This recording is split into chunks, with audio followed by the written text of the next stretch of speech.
So these are done, really influenced by graffiti and calligraphy. The things that you're telling me now, these were all shocking to us because you never verbalized those things, and it never occurred to us that you were thoughtfully, expressing your desires. So yeah, we bumped heads, and I'm a little strong-headed, and I think you took that after me. You were really. Well, I mean, like once I finally decided to speak up, but it was like, again, trying to honor you and mom and your wishes. But at the same time, like that breaking point was having to do those things that I didn't want to do. Yeah, but you Um, did it anyway, right?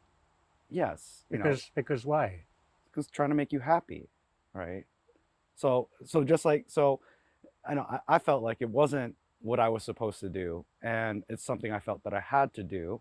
And when I did verbalize, like that I didn't want to do it, yes, that came as a shock to you. And then also, this idea of unconditional love to me was, I thought it wasn't true that you and mom believe that those were the things that you were giving me, but it from my perspective, it was only when I'm doing the things that you and mom approve of. Right. So if I didn't go to college and I just washed dishes, right, and I worked in restaurants and all that kind of stuff, which I had done, that wasn't allowed, for me to be in just In restaurants, your right? mind.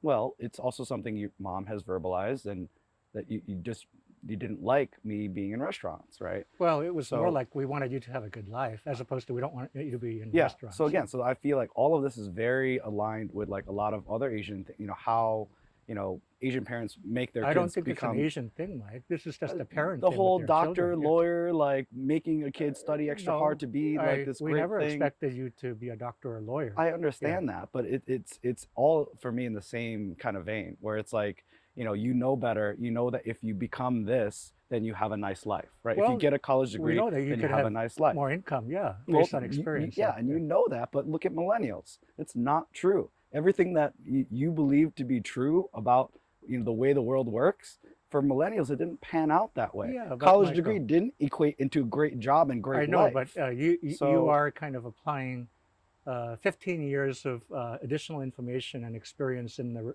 real world yeah, that we are now more aware of. I understand, but 15 years ago, Michael, when we were going through this, there was no other perspective, and since you didn't verbalize it, I think you were or frustrated. you didn't hear it. Well, So well, yeah, it's both way. You experienced your set of kind of what you thought was reality and whatnot, and mom and I, it was like we thought we were doing one thing, but the effect on you was like night and day different, and that was a total shock. And I think to all of us, none of this was forecast predictable, right? sure. And none of us knew how to navigate this thing, so it was really scary. Yeah, well, I mean, Yeah, to me, that's how life is, and that's why it's yeah. like we need to, trust the process of doing, Well, right? yeah, but But we don't yeah, do but that those because words, we know too better. We yeah, know too much, and we know better yeah, for but kids and those words, people I who are mean, younger than us. in Like, fairness to all of us, those words were not in our vocabulary in the moment.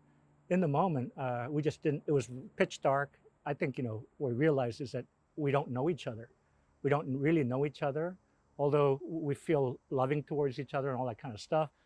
In my mind, I really wanted, if there was another opportunity, because it looked like our relationship was going to totally fall apart because you reacted in such an extreme way, and even saying that, well, your guys' love is conditional, and that just destroyed our, all of what we've been doing. oh, We're saying it's for naught, right? because in your mind, So, like 8 years of forcing me to become a great forcing, violinist yeah, when I was young, yeah. I was forced into playing the violin Well, and practicing and becoming yeah. good at What, it, what right? we thought was giving opportunity, you're So using that words like forcing you Kuma, to do violence, because right? it literally was you Yeah, forcing me to do it.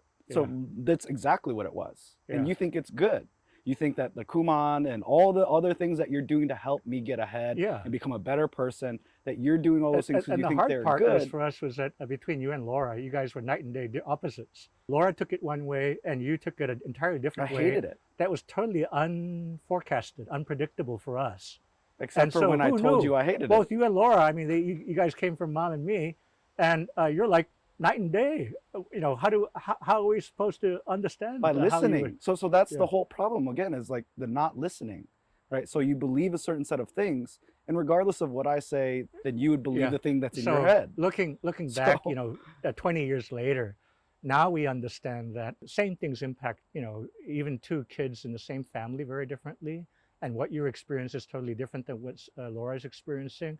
And so this whole listening and observing thing, you know, Mom and I mean, we realize that there's a lot involved here. And so I can see how relationships are very difficult, you know, especially in the families, because we think we know when we really don't.